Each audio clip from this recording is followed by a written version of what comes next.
You may have heard it by now, but our favorite Little Big Planet star, Sackboy, has a new mobile game called Ultimate Sackboy. Now, don't go trying to search for it in your app store, you won't find it quite yet. The game's in early access for Android and select regions. It's the second mobile spin-off game in the franchise and the second runner type of game after 2014's Run Sackboy Run. As far as it's known, the game was released in early access in April 2021, so it's fairly recent. Ultimate Sackboy is likely part of the PlayStation wanting to dive further into the mobile market. In a recent statement by CEO Jim Ryan, there are plans to publish a ton of PlayStation first-party titles on mobile. After all, mobile games make up a ton of money, and after playing Ultimate Sackboy, this trend continues. The game's formula really isn't nothing new, nor does it try to change up the formula to make it stand out from the crowd. It's very similar to Subway Surfers or even the recently released Crash on the Run. Its aesthetic is very craft-like, and you'll be able to snag pieces of iconic outfits from a catalog of fashion seen in past entries. In the game, your Sackboy is up against an opponent with a select score you have to beat in order to win the race and the prizes it comes with. In order to do this, you'll have to collect score bubbles and keep your multiplier up. Wearing different collected outfits and upgrading them will increase your multiplier, which will help you in the long run. Coins are needed to upgrade clothing pieces and to enter into races. Various loot bags are earned and can use gems to unlock, or you can allow the allotted time needed for the bag to unlock itself. Of course, both coins and gems can be earned in-game or can be purchased easier using real currency. Daily challenges involve collecting 5 prize bubbles to unlock items for 7 consecutive days. A number of trophies are earned after each race, with a certain number of trophies needed to unlock the next tier of races.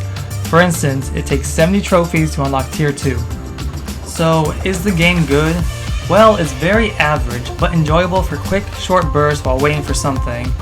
I love the character of Sackboy and the world they built up from the Little Big Planet series, but this game doesn't feel very exciting. There's nothing truly special or unique to it to stand out from the crowd of clones.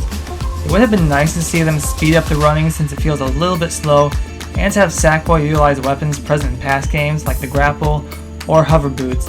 Run Sackboy Run did an excellent job of including elements from Little Big Planet into the game, with certain gadgets he can use, as well as certain traps and enemies to avoid. Ultimate Sackboy feels like a Subway Surfers frame with a coat of Sackboy filled with outfits to unlock. Take a look at Croft Relic Run. At first glance, you may think it's a Temple Run spin-off, but it's so much more. Controls are tight, and the game combines everything that Lara Croft can do acrobatically while including shooting sections. For grapple, she utilizes a number of vehicles to drive in exotic and lost locations while fighting artifacts. Plus, there are a number of outfits to unlock and a variety of weapons to use. All of this help the game stand out from the crowd. And all of this really take the elements of what makes Lara Croft Lara Croft. Ultimate Sackboy is on the right track with unlocking clothing pieces for full outfits as it's been done in previous games, but I like to see more variety in the tiers at a faster running pace, and if it weren't for the Sackboy franchise itself, I would have looked past this game, but of course, that's who it's made for, the fans. I say give Sackboy a reason to run like in Run Sackboy Run. Let him use his numerous gadgets and acrobatics in a more extreme measure for variety in gameplay. Though, seeing as this is just the early access version of the game, there's always a possibility for change, and we'll see if that happens when the game is officially released in what should be 2021. Now, you're probably all wondering, how am I playing Ultimate Sackboy if it isn't released in my country, the United States? There's a link in the description below, and from there you can follow the directions to download the game on your Android device. But for some reason there is no sound, so don't be surprised if you don't hear anything. However, be aware that anything downloaded outside of official means always poses a risk for your device. What do you think of this Ultimate Sackboy mobile game? Will you be playing it? Let me know in the comments, and while you're at it, please like, subscribe, and ring that bell. Thank you so much, and I'll see you in the next video.